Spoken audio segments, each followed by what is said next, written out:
हाँ, और क्या बेचना है बताएं। बस तैयार है, आप बिल्कुल बजाते हैं, बिल्कुल बिल्कुल, तो बिल्कुल बजाते हैं अनिल जी के लिए कल के 2000।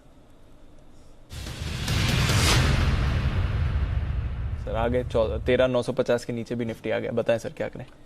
बिकवाली करने की राय। एक और एनबीएफसी है जहां पर बिकवाली करनी है। मैं एनबीएफसी पर ही मैं थोड़ा सा बेरिश हूं जी सर। और अब की बार की एनबीएफसी है श्रीराम ट्रांसपोर्ट, 1150 के आसपास चल रहा है। और मैं आज आपको बिकवाली के लिए रेंज दे रहा हूं। रेंज इसलिए दे रहा हूं कि मार्केट जिन लेवल्स पे थोड़ा सा एक बीच में एक आध उछाल दिखा सकता है, वो उछाल दिखाए तो वहां फिर से बेचिए, तो डरने घबराने की जरूरत नहीं। 1150 में बेचिए, बढ़े तो 1170 पर और बेचिए, ओके, चिंता की बात नहीं। 1180 का आपका स्टॉप लॉस। ये सारे लेवल जो मैं दे रहा हूँ जनवरी महीने के फ्यूचर्स के दे रहा हूँ, जनवरी फ्यूचर, हाँ इसी महीने के, कल वाली एक्सपायरी के दे रहा हूँ। और इसलिए भी दे रहा हूँ कल वाले के, ज्यादातर इसकी संभावना कल तक के लिए, ये ट्रेड आज और कल के लिए ही है। ओके, और उसकी वजह है कि कल फिर इसके भी रिजल्ट्स आने इसको बेचने की दो वजह है। एक तो रिजल्ट्स हैं, क्योंकि एनबीएफसी में भी वही रिजल्ट्स में वो जो एसेट क्वालिटी में अंदर जाकर आप घूर कर देखेंगे तो बहुत ही मामला ढीला दिख रहा है। एक दूसरा जो बड़ा रीजन है जी, वो स्क्रैपेज पॉलिसी। तो कमर्शियल व्हीकल्स को फाइनेंस करने वाली देश की सबसे बड़ी कंपनी है, और अगर कमर्शियल व्हीकल्स के लिए पॉलिसी, अगर स्क्रैपेज पॉलिसी अच्छी नहीं आ रही तो इनके लिए अच्छी कैसे हुई? बिल्कुल करेक्ट। अगर ज्यादा लोग रिप्लेस नहीं करेंगे, और ये तो रीफाइनेंसिंग वाले मार्केट में लीडर हैं जी, तो इसलिए मुझे लगता है श्रीराम ट्रांसपोर्ट 1150 1170 की रेंज में बेचे। 1180 का स्टॉप लॉस है, नीचे 1125 पहला टारगेट है, फिर 1100 और तीसरा 1090। तीन टारगेट के लिए बिकवाली कीजिए, 1125, 1100, 1090, तीन टारगेट। एक और काम कर सकते हैं जो लोग रिस्क कम लेना चाहें, कल ही की एक्सपायरी है, 1150 रुपए वाला पुट ऑप्शन खरीद लीजिए। 1150 रुपए वाला पुट ऑप्शन 11 रुपए में, 10 रुपए में मिल रहा है, 10 से 11 रुपए के आसपास है, वो ले लीजिए, वही आपकी रिस्क है।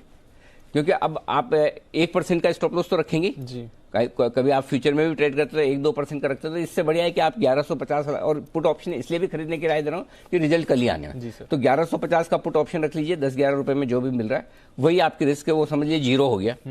टारगेट 35 से 50 रुपए। ओके, तो अगर ये 1100 के आसपास आ गया तो आपका 50 रुपए वैसे ही हो जाएगा। तो 35 से 50 रुपए का टारगेट, कम रिस्क के साथ जिनको करना है वो सीधा 1150 का पुट ऑप्शन ले लीजिए, बढ़िया रिस्क रिवॉर्ड है। बस इसी पर एक बार जय से भी राय ली जाए जरा। जय, ये आइडिया ठीक है। श्रीराम ट्रांसपोर्ट फाइनेंस के चार्ट्स भी देखिए, एफएनओ डेटा भी देखिए, और 1150 के पुट पे भी नजर डालिए।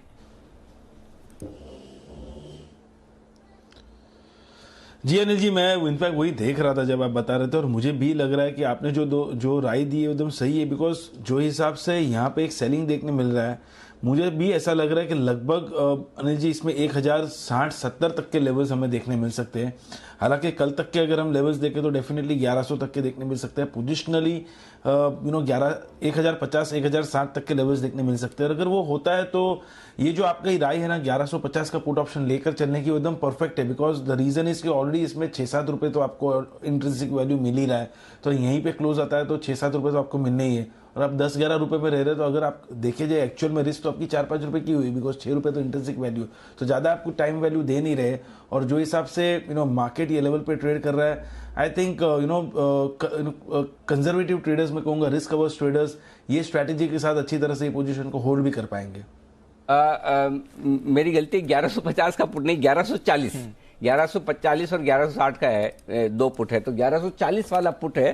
राजेश जी और आशु जी ने मुझे सही वक्त पर करेक्ट कर दिया, आप दोनों का धन्यवाद। 1140 वाला पुट लेना है, और वो 11 रुपए 10 रुपए के आसपास है, वो खरीदना है। 1140 का पुट 35 और 40 रुपए, तो थोड़ा सा करेक्शन कर लिए। हमेशा राउंड फिगर का ध्यान रहता है ना, 1150 और तो 1140 का पुट है जो खरीदा। राजेश जी, 1140 का पुट यही 10-11 रुपए के आसपास ही है ना? हाँ बिल्कुल अनिल जी, आपने जब मेंशन किया था वो करीब 12-13 रुपए था, और अब 17-18 रुपए के आसपास अब ट्रेड कर रहा है।